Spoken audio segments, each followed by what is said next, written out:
Assalamualaikum warahmatullahi wabarakatuh.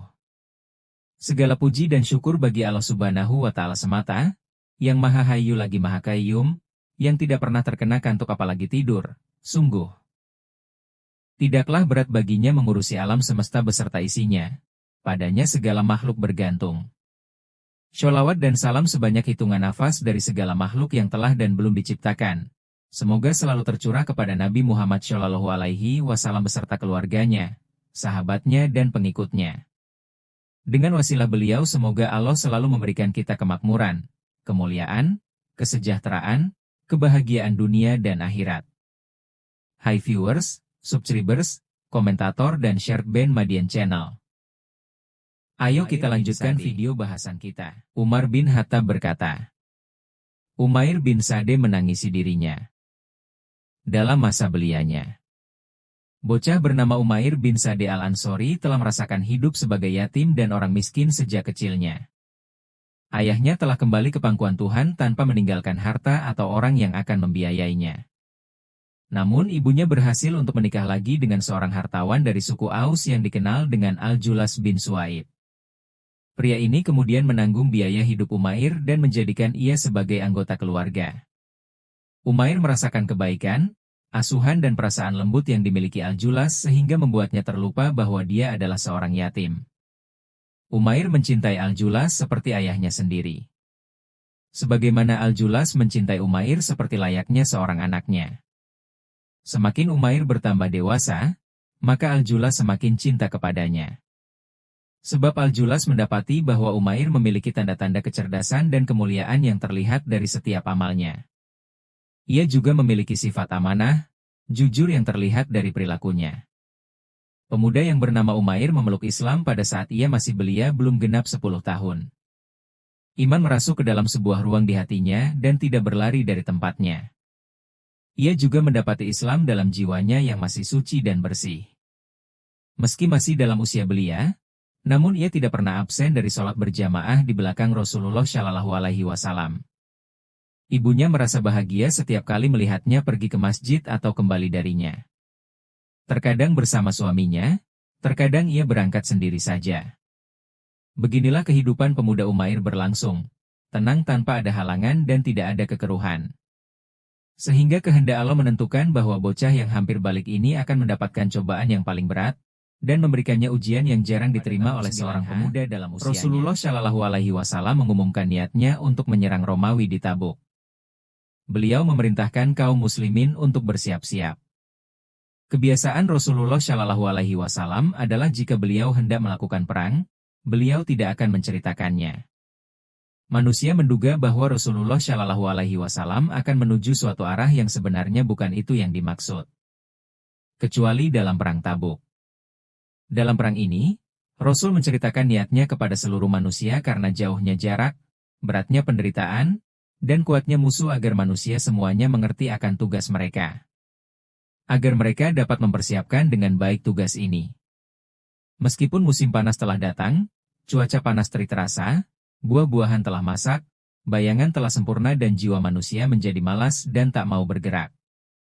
Meski demikian kaum muslimin memenuhi seruan Nabi mereka dan langsung bersiap-siap.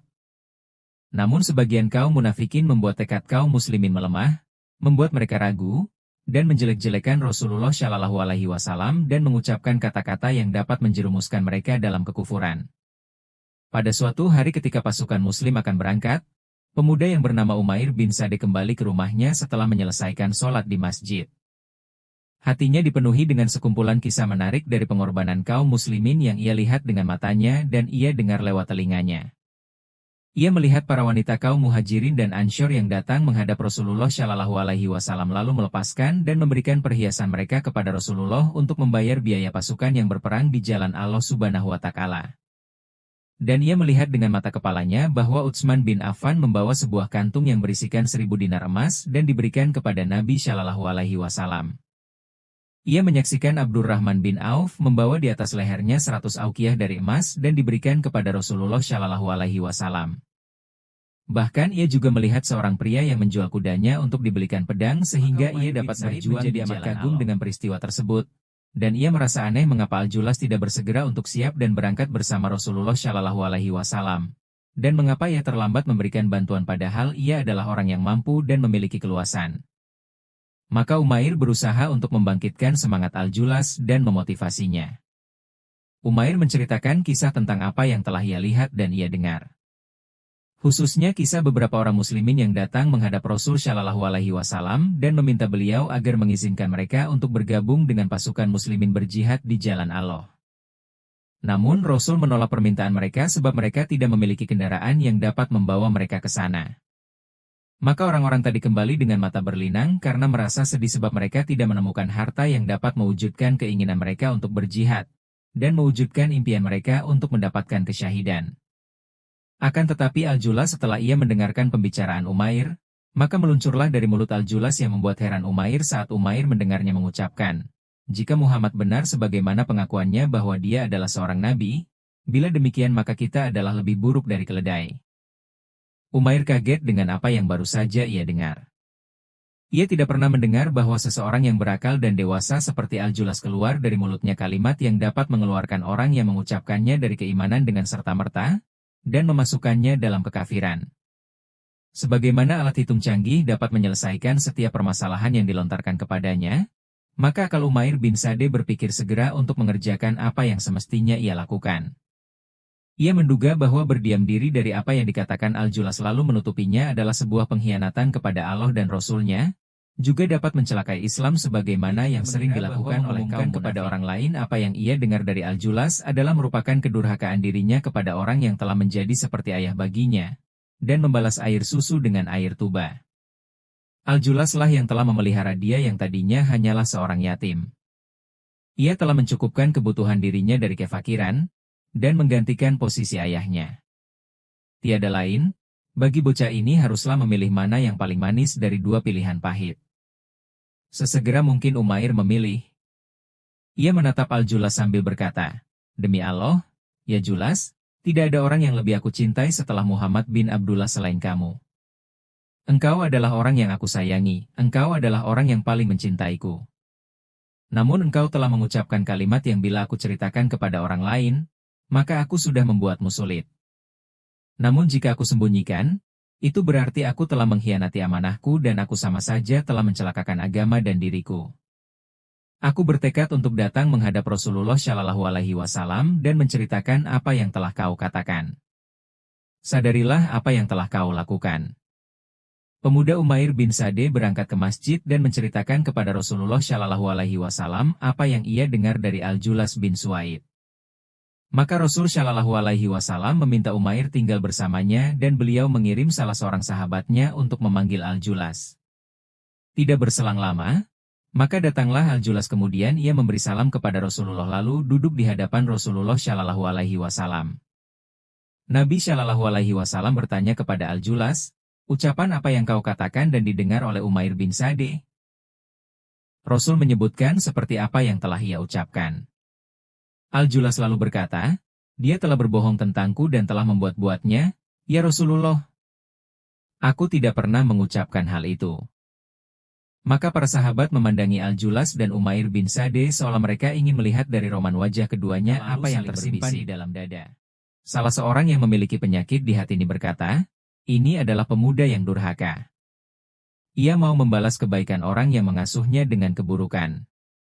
Salah seorang lagi mengatakan, "Malah, anak ini tumbuh dalam ketaatan kepada Allah." Raut mukanya menggambarkan hal itu. Rasul Shallallahu Alaihi Wasallam memandang Umair. Beliau mendapati wajah Umair memerah, dan air mata mengalir dari bola matanya. Air mata tersebut menetes di pipi dan dadanya dan ia berdoa, "Ya Allah, turunkanlah bukti kepada Nabi MU apa yang telah aku ceritakan kepadanya. Ya Allah, turunkanlah bukti kepada Nabi MU apa yang telah aku ceritakan kepadanya." Maka berdirilah Al-Julas sambil berkata, "Apa yang aku ceritakan kepadamu adalah benar, ya Rasulullah. Jika engkau berkenan, kami akan bersumpah di hadapanmu. Aku bersumpah kepada Allah bahwa aku tidak mengatakan seperti apa yang disampaikan Umair kepadamu." Al-Julas tidak berhenti mengucapkan sumpahnya sehingga mata manusia tertuju kepada Umair bin Sa'd sehingga Rasulullah terdiam. Para sahabat tahu bahwa ini pertanda turunnya wahyu. Mereka berdiri tak bergeming. Tidak satu pun yang bergerak. Mereka membeku dan pandangan mereka tertuju kepada Nabi Shallallahu Alaihi Wasallam. Saat itu, baru muncul rona ketakutan dan malu di wajah Al-Julas. Muncullah kemenangan pada Umair. Semua orang merasakan itu sehingga Rasulullah Shallallahu Alaihi Wasallam siuman lagi. Beliau lalu membaca. Mereka, orang-orang munafik itu, bersumpah dengan nama Allah, bahwa mereka tidak mengatakan sesuatu yang menyakitimu. Sesungguhnya mereka telah mengucapkan perkataan kekafiran, dan telah menjadi kafir sesudah Islam, dan menginginkan apa yang mereka tidak dapat mencapainya. Dan mereka tidak mencela Allah dan Rasul-Nya, kecuali karena Allah dan Rasul-Nya telah melimpahkan karunia-Nya kepada mereka. Itu adalah lebih baik bagi mereka, dan jika mereka berpaling, niscaya Allah akan mengazab mereka dengan azab yang pedih di dunia dan di akhirat. Dan mereka sekali-kali tidak mempunyai pelindung dan tidak pula penolong di muka bumi. Quran Surat At-Taubah 9:74. Al-Julas gemetar ketakutan usai mendengar ayat tersebut. Hampir saja lisannya terlilit karena takut. Kemudian ia menatap Rasulullah Shallallahu Alaihi Wasallam dan berkata, "Aku bertaubat, ya Rasulullah, aku bertaubat." Umair benar, "Ya Rasulullah, dan aku adalah orang yang berdusta. Pintalah Allah untuk menerima taubatku, aku siap menjadi tebusanmu, ya Rasulullah." Lalu Rasulullah Shallallahu Alaihi Wasallam melihat ke arah Umair bin Sa'd. Rupanya air mata kebahagiaan telah membasahi wajahnya yang bersinar dengan cahaya iman. Rasul Shallallahu Alaihi Wasallam lalu menjulurkan tangannya yang mulia ke telinga Umair dan memegangnya dengan lembut sambil berkata, "Telingamu telah jujur mendengarkan, wahai anak, dan Tuhanmu telah membenarkanmu." Al-Julas kembali ke pangkuan Islam dan ia menjalankan keislamannya dengan baik. Para sahabat mengetahui perbaikan kondisinya karena ia memberikan banyak kebaikan kepada Umair. Al-Julas berkata setiap kali diingatkan tentang Umair, Allah akan membalasnya atas kebaikan yang ia lakukan padaku. Ia telah menyelamatkan aku dari kekafiran, dan membebaskan diriku dari api neraka. Wabadu, ini bukanlah kisah yang paling menarik dalam hidup seorang pemuda yang menjadi sahabat Rasul bernama Umair bin Sa'd. Dalam hidupnya banyak sekali kisah yang lebih baik dan menarik. Sampai jumpa lagi dengan kisah Umair bin Sa'd pada usia dewasanya. Dalam usia dewasa, aku amat berharap memiliki orang seperti Umair bin Sa'd untuk menjadi pembantuku dalam menangani urusan kaum muslimin. Baru saja kita mengetahui sebuah kisah hidup seorang sahabat yang terkenal, Umair bin Sa'd pada usia mudanya. Mari bersama kita ikuti kisah hidupnya yang hebat pada usia dewasanya. Kalian akan mendapati bahwa kisah ini tidak kalah menarik dengan kisah yang pertama. Penduduk Himyr adalah penduduk yang paling sering mengeluhkan pemimpin mereka. Tidak ada seorang wali yang datang kepada mereka, kecuali mereka mendapati pada diri wali tersebut banyak sekali aib dan dosa yang ia lakukan, dan mereka akan melaporkan hal ini kepada Khalifatul Muslimin. Dan mereka berharap agar Khalifah berkenan menggantikannya dengan yang lebih baik lagi. Umar Al-Faruq berniat untuk mengirimkan kepada mereka seorang wali yang tidak cacat dan memiliki track record yang baik di mata mereka. Maka Umar menyeleksi para pembantunya dan ia menguji mereka satu persatu. Namun ia tidak menemukan adanya orang yang lebih baik daripada Umair bin Sa'd. Umair saat itu sedang berangkat berperang ke sebuah pulau di negeri Syam sebagai pemimpin pasukan pejuang di jalan Allah. Ia membebaskan banyak kota dan merobohkan banyak benteng, menundukkan banyak kabilah dan mendirikan banyak masjid di setiap daerah dimanapun ia berada. Meski ia sedang melakukan itu semua, Amirul Mukminin memanggilnya dan menyuruhnya untuk berangkat ke Himyr dan menjadi wali di sana. Ia pun menuruti perintah Amirul Mukminin meski sebenarnya ia tidak menyenanginya karena tidak ada yang lebih ia sukai selain jihad di jalan Allah. Umair tiba di Himyr dan ia mengajak manusia untuk sholat berjamaah. Usai sholat, ia berkhutbah di hadapan manusia. Ia memulainya dengan memuji Allah dan bersyalawat kepada Muhammad Shallallahu Alaihi Wasallam. Ia lalu berkata, "Wahai manusia, Islam adalah benteng yang kokoh dan gerbang yang kuat. Benteng Islam adalah keadilan dan gerbangnya adalah kebenaran. Jika benteng telah dihancurkan dan gerbang telah dirobohkan, maka perlindungan agama ini tidak ada lagi. Islam akan senantiasa melindungi selagi kekuasaan tegak dengan cambukan dan sabetan pedang. Akan tetapi dengan keadilan dan kebenaran. Kemudian ia meneruskan pekerjaannya untuk melaksanakan apa yang telah ia rancang untuk mereka dari rencananya yang ia paparkan lewat khutbah yang singkat. Umair menjalankan tugasnya di Hims selama setahun penuh, namun tidak ada surat yang dikirimkan kepada Amirul Mukminin dan tidak ada satu dirham atau dinar dari harta fai yang sampai ke Baitul Mal. Maka hal itu menimbulkan keraguan pada diri Umar, karena ia amat khawatir terhadap para wali yang ia angkat akan ujian kepemimpinan. Tidak ada yang emasu menurut Umar selain Rasulullah Shallallahu Alaihi Wasallam. Umar langsung memerintahkan kepada sekretarisnya, kirimkan surat kepada Umair bin Sa'd yang berbunyi, jika surat Amirul Mukminin telah sampai kepadamu, maka tinggalkanlah Hims dan datanglah kepadanya. Bawalah harta fai, muslimin yang kau sembunyikan. Umair bin Sa'd menerima surat Umar bin Khattab. Ia lalu membawa tempat bekalnya, ia membawa tempat makannya di atas pundak dan juga tempat air wudhunya. Ia juga memegang senjatanya dengan tangan. Ia meninggalkan Hims dan menyusuri jalan di atas kedua kakinya menuju Madinah. Begitu Umair tiba di Madinah, nampak sekali bahwa kulitnya telah berubah, tubuhnya kurus, rambutnya panjang. Dan nampak pada dirinya kelelahan akibat perjalanan. Umair datang menghadap Umar bin Khattab. Kondisi Umair membuat Umar keheranan dan berkata, "Apa yang terjadi padamu, wahai Umair?" Umair menjawab, "Tidak ada yang terjadi pada diriku, wahai Amirul Mukminin. Aku sehat walafiat, alhamdulillah. Aku membawa semua dunia bersamaku dan aku tarik dari kedua tanduknya." Umar bertanya, "Apa yang kau bawa dari dunia?" Umar menduga bahwa Umair membawa harta untuk Baitul Mal Muslimin. Umair menjawab, "Aku membawa tempat bekalku di mana aku simpan di situ bekal perjalananku. Aku juga membawa piring besar tempat aku makan dan membasuh tubuh dan air untuk wudhu dan minum. Lalu dunia semuanya, wahai Amirul Mukminin mengikuti barang-barangku ini, aku tidak memerlukan hal yang lebih dari ini, dan tidak ada selain aku yang memiliki barang-barang ini." Umar bertanya, "Apakah engkau datang dengan berjalan kaki?" Ia menjawab, "Benar, ya Amirul Mukminin." Umar bertanya, "Bukankah sebagai pemimpin engkau telah diberikan hewan tunggangan?" Ia menjawab, "Mereka belum memberiku, dan aku tidak minta kepada mereka." Umar bertanya, "Lalu mana harta yang akan engkau setorkan ke Baitul Mal?" Ia menjawab, "Aku tidak membawa apapun." Umar bertanya, "Mengapa demikian?" Ia menjawab, "Begitu aku sampai di Hims, aku mengumpulkan para penduduknya yang syalih. Aku menunjuk mereka sebagai pengumpul fai dari para penduduk. Setiap kali mereka mengumpulkan fai, aku bermusyawarah kepada mereka tentang penggunaan harta fai ini dan aku tempatkan pada alokasinya, dan aku infakkan kepada orang-orang yang berhak menerimanya." Umar lalu berkata kepada sekretarisnya, "Perbaharuilah perjanjian untuk Umair agar menjadi wali di daerah Hims." Umair berkata, "Jangan, itulah yang tidak aku inginkan. Aku tidak akan bekerja untukmu dan tidak untuk orang setelahmu, ya Amirul Mukminin." Lalu Umair meminta izin untuk pergi ke suatu kampung di ujung Madinah di mana keluarganya berada. Maka Umar pun mengizinkannya.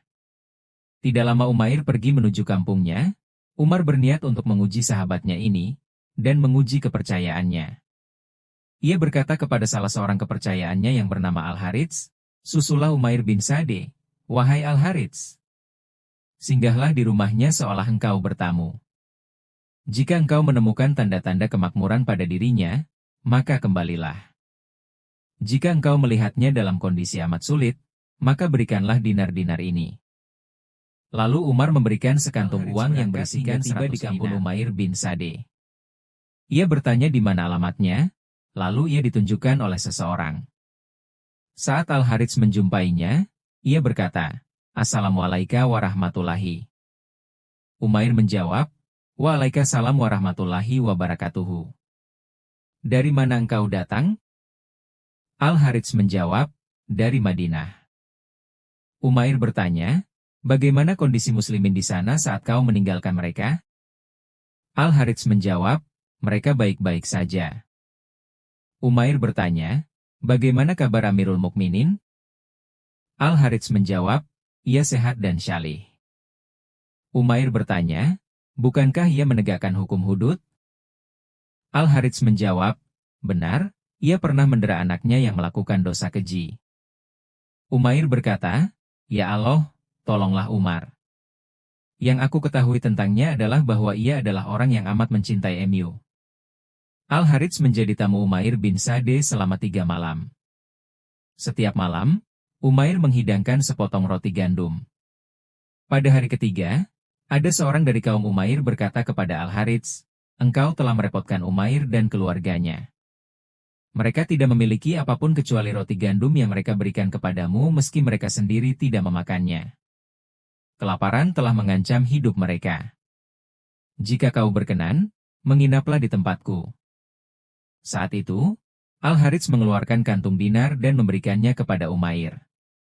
Umair bertanya, apa ini? Al-Harits menjawab, itu dikirimkan untukmu oleh Amirul Mukminin. Umair berkata, kembalikan kepadanya, sampaikan salamku padanya dan katakan padanya bahwa Umair tidak membutuhkan dinar tersebut.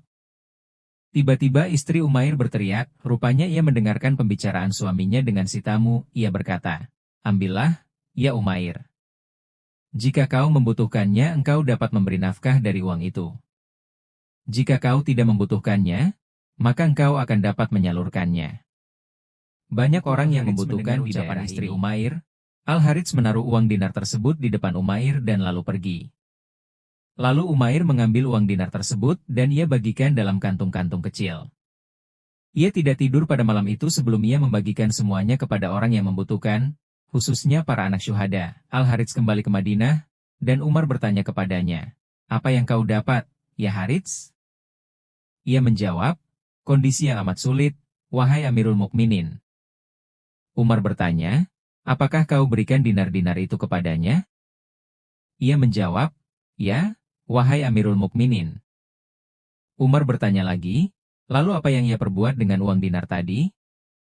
Ia menjawab, aku tidak tahu. Aku menduga ia tidak akan menyisakan 1 dirham pun untuk dirinya.